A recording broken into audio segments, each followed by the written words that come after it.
natin para mas malinaw, no? Oh, talagang matatakot na sila kay Remulla kasi baka nga naman, no, ang balak ni Remulla, no, pag naupo diyan sa ombudsman, ipakulong lang ito si Sara Duterte pagdating ng 2028 para hindi makatakbo ng presidente. Nako, mga kababayan ko, 'yun ang sabi daw ni Senator Amy, ha?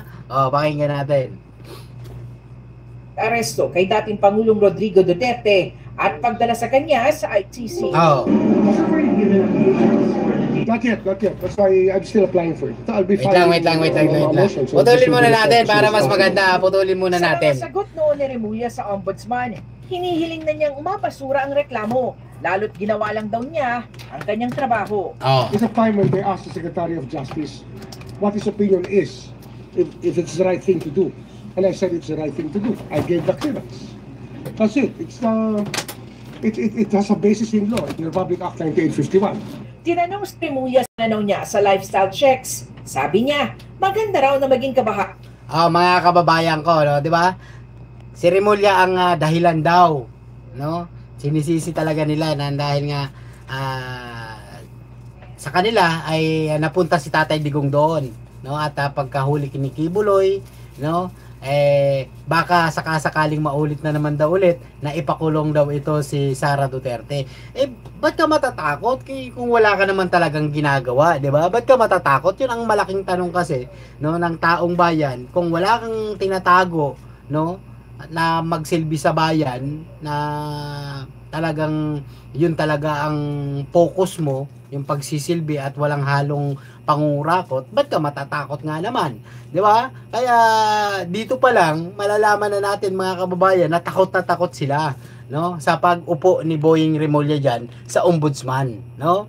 Balikan natin, no? Talagang siya ang siya daw ang dahilan, no, kung bakit nga napunta ito si Tatay Digong doon sa Dahig, no? As soon as possible. Sa mga sagot noon ni Remulla sa ombudsman, hinihiling na niyang umapasura ang reklamo, lalo't ginawa lang daw niya ang kanyang trabaho. It's a time when they asked the Secretary of Justice what his opinion is, if it's the right thing to do. And I said it's the right thing to do. I gave the clearance. That's it. It has a basis in law, in the Republic Act 1951. Tinanong si Remulla sa pananaw niya sa lifestyle checks. Sabi niya, maganda Nako po, raw maging kabaha. ayan na yung lifestyle check na yan at saka yung yung salin. Nako, pag yan na talaga, yan ang isa sa kinakatukutan ng mga politiko na may mga maanumalyang pangungurakot sa kaban ng bayan. Tanigurado mga kababayan, talaga pag si Remulla ang naupo, napakarami talagang hahabulin yan, sigurado, no? At maraming taong bayan ang matutuwa, no? At mabubunyag, malalaman nila kung ano nga ba ang mga katotohanan na itinatago nila ng maraming taon na ngayon lang na mabubunyag or maisisiwalat. Mga kababayan ko, like, share, subscribe mga kababayan. I-share na natin to, i-like na natin, mag-comment po kayo kung anong masasabi ninyo kay Remulla sa ombudsman, no, kung dapat nga ba siyang maupo or hindi. Dahil nga po, talagang takot na sila mga kababayan ko, lalo na si Senator Amy Marcos, dahil nga po, baka lang daw ipakulong, no, si Sara Duterte bago dumating ang 2028 para hindi makatakbo ng presidente. Nako mga kababayan ko, takot na kayo ngayon, ha? Mga kababayan ko, share na natin to, i-like pa natin. Tuloy.